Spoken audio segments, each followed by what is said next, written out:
Welcome to the Guitar Resource Podcast, practice topics for the beginning and intermediate guitarist. Hello, and welcome to this episode. We're going to continue our series. We're working up the neck using key of C here.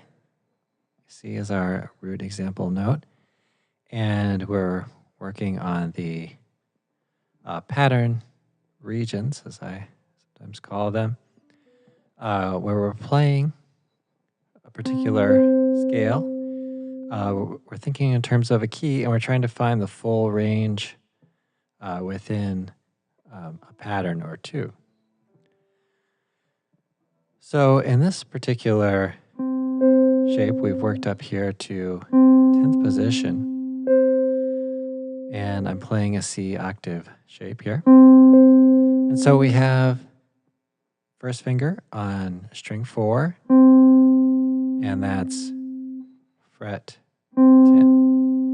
And then finger 4 is on string 2, fret 13.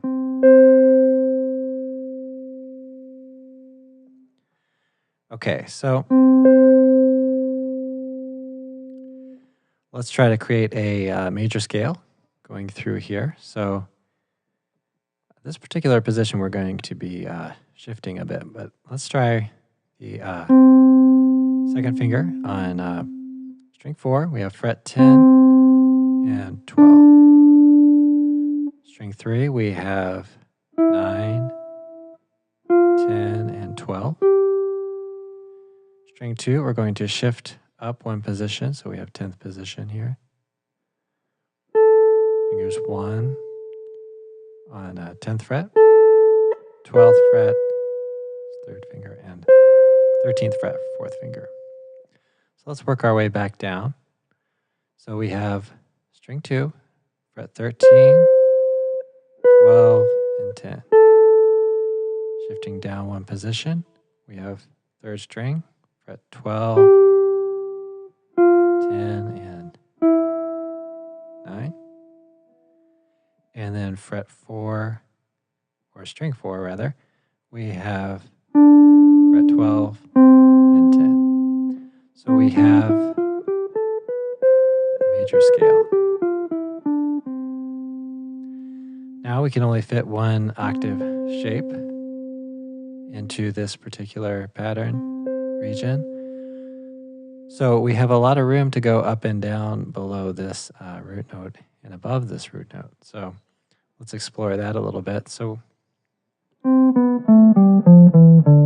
I just started this on the 10th fret, 4th string, and then we have the 7th fret here, or 9th fret rather. So 10th fret, 4th string, 9th fret, and we can shift up, fret 12 on the 5th string and 10. And then on the 6th string, we have frets 13, 12, and 10. So we can reach all those. So let's work back up to our root note here. So we have 6th string, 10, 12, 13. And then 5th string, we have 10 and 12. 4th string, we have 9 and 10. So now we're back up to our C note here. So let's explore how we can go above the C note on the 2nd string, 13th fret. So we have a few notes. We can go up to 1st string, 10th fret, 12th fret, and 13th fret.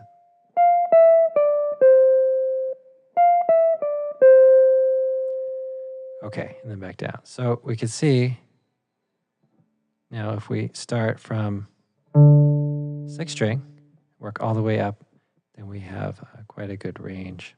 So we don't have to limit ourselves if we're improvising or something like that to just playing between these two notes in the key of C. So here we go. Let's try it out. 6th string. We have fret 10, 12, 13. String 5, we have 10 and 12. String 4, let's shift down to 9th position. We have 9, 10, and 12.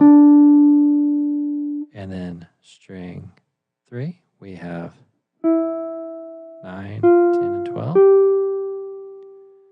Okay, 10th fret on the 2nd string, 10, 12, 13.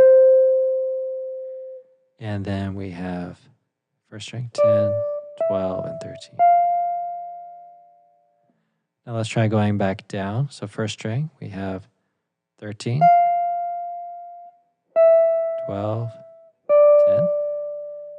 2nd string, same thing. We have 13, 12, and 10. Let's shift down one position. 3rd string, we have 12, 10, and 9. 4th string, same thing, 12, 10, and 9. And then let's shift up a position, and we have 5th string, 12, 10. 6th string, we have 13, 12, and 10. So going up. And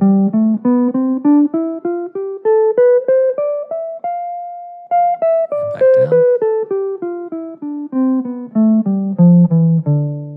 So we have a couple position shifts in here, so that makes it a little more challenging than some. So we have the low 2 strings, which we can play in, let's say, 10th position. And then we shift down to 9th position for the middle 2 strings. And shift back up to 10th position for the top 2 strings.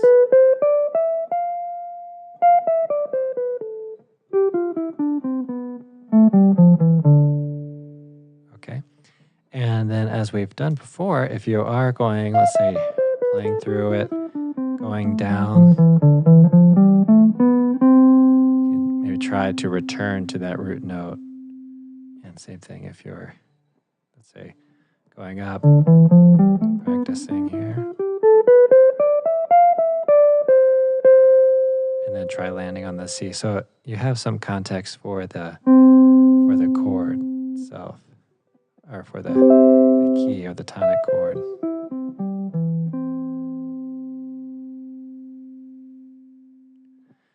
Okay, so try that out. And so always try to keep track of where your tonic note is and how it relates to the scale. And then, of course, this is an example in the key of C, but you can shift this to different areas. So if you want to practice another note, let's say G, you can move that same octave shape down from 10th fret down, first finger 10th fret down to the 5th fret, let's say, for example. And then you can try the same pattern. So that's one little advantage that we have on guitar, is that a lot of these shapes just look the same in a different key area as far as our patterns and things. Well, thanks for listening. And sometimes I do have this on the YouTube channel. May not be a permanent addition to the YouTube channel, but you can find it on the website, guitar-resource.com, for students if you're actively taking Skype or plan to join the site sometime. Well, thanks again for listening, and I hope you have a great week of practice. Thank you for listening to this episode of the Guitar Resource podcast. Be sure to rate and subscribe. Remember to subscribe to the YouTube channel. Follow us on Facebook and Twitter.